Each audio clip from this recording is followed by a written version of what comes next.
Actually, you should be reading this because he says, "Hello, Dave. Oh. My name is Lewis, and my question is, can I start IGF-1 LR3 immediately after using HCG and modified GRF 1 through 29?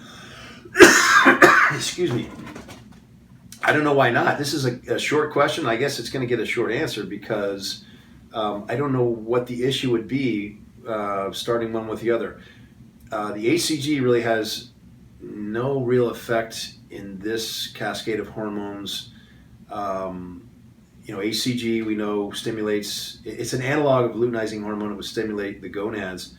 But IGF-1 LR3 is we'll call it a version of IGF-1 that lasts longer in the body and a little more stable. And so guys use it to help, and it's a powerful anabolic.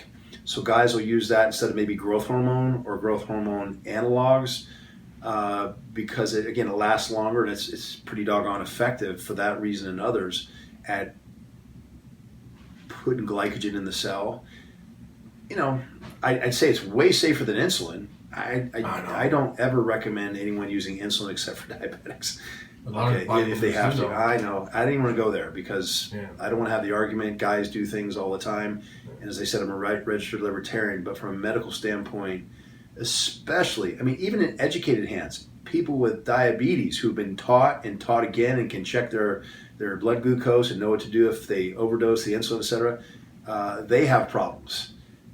So it's definitely, I don't recommend it. In this case, you're not dealing with that sort of danger, certainly immediately, but in the long term, we have studies, and they're epidemiological and they're correlative. We don't know the mechanism of action, and it's open to debate. I just am opening that door for our viewers. Elevated levels of IGF-1 are in some studies correlated with, and it makes sense, cancers. Well, if you have cancer, you don't want to pour fuel in the fire. Something's going to make it grow more and faster. Although you can make a case that if you're having trouble with chemotherapy, which works by killing the faster growing cells faster than the slower growing cells, you might actually use that as an adjunct tool to help chemotherapy work. But that goes into all kinds of theory and opens up a whole bunch of other stuff that people I'm sure don't want to open up. But the point is, this doesn't come without a potential risk, is what I'm saying. The association with cancer and some other diseases, heart disease, but let's just call it earlier morbidity and mortality have been associated in some studies with elevated levels of IGF-1, which can occur from just growth hormone use or endogenous or exogenous, right? The way we eat and other things can raise that. Supplements. And that's what, the modified growth releasing hormone, I think is what he's saying, like the Sermorelin or something like that. The first 29 amino acids, that's one of the oldest ones, and that's telling your body to produce its own growth hormone, if you will, to switch to exogenous after endogenous. Is there any contraindication? Is there anything that I could think of that would go wonky after that? No, it's just, you've just spent all this time getting your body to produce its own, and then you're going to shut that down fairly rapidly by using an exogenous form of a metabolite of, excuse me.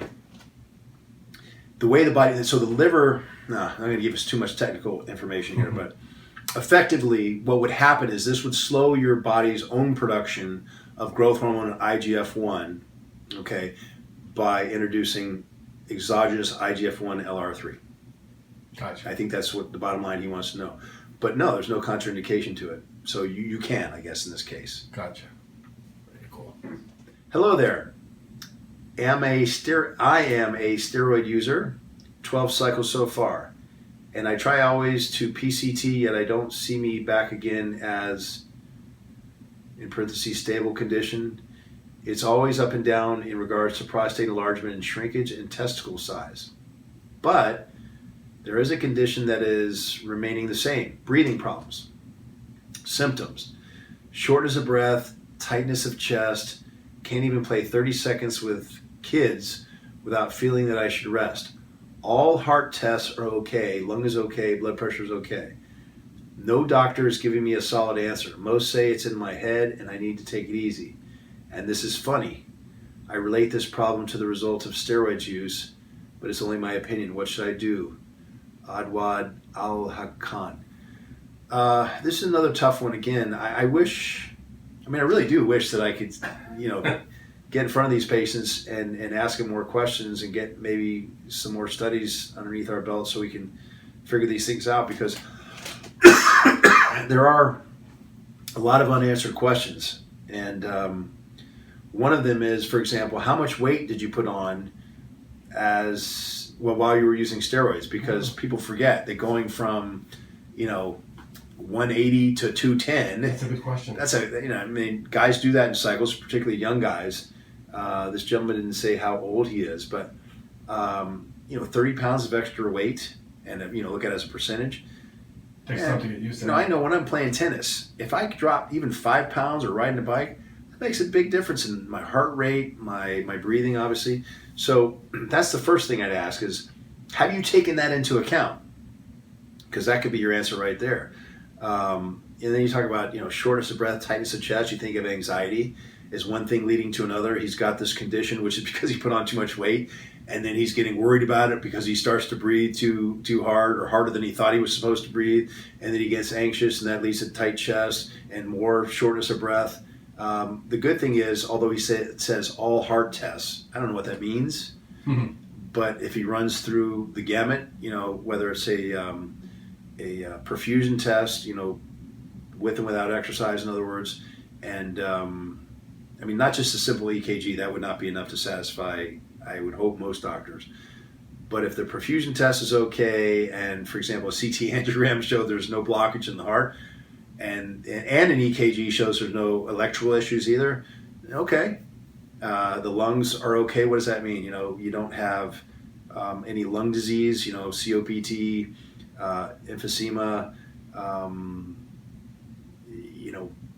bronchitis, which is not the lung, I realize, but it's too complicated to just look at this and go, oh, sure, here we go. Yeah.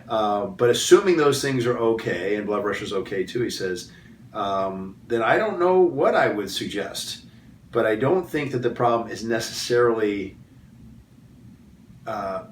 because of steroids per se, but indirectly related because it might have helped him put on a lot of weight. I would love to know the answer to this, and if Awad is listening, maybe we could do an update. I don't know how we could. Why not? We're getting all these questions. We'll do it and go into more detail. Yeah. Again, I can't give medical advice, but again, I can always give more possibilities. But these are a little bit too wide open that we could talk and I can ramble on and on here about what the possibilities are. But I don't think it's going to help people much to go off on that many tangents. But I think the weight gain is a good. It's just a guess. It's a good guess. But I think people sometimes, a lot of time, if they do, steroid cycles, they're a little bit more paranoid. Something is off a little bit. You feel, oh my God, I've felt like that before. You feel like, oh my God, this is not to give ourselves kudos here, but that's part of why we're doing this is because, I lived in that generation. I'm 57 now. And you had all the propaganda that, like, you masturbate, you're going to go blind. Oh my God. You take steroids, and you're going to be impotent for the rest of your life, and it leads to heart attacks and all that stuff. That's kind of sad because then I argue to this day, the more I learn, that stress is one of our biggest killers. So give somebody some misinformation, let them stress about it. Well, then it could be self-fulfilling for that reason alone. But we're trying to educate so that people don't go through that unnecessary gnashing of teeth, right? So if we can help there, I hope we can because Let us know how much weight you gained. How much weight you gained. Please. Rather. All right.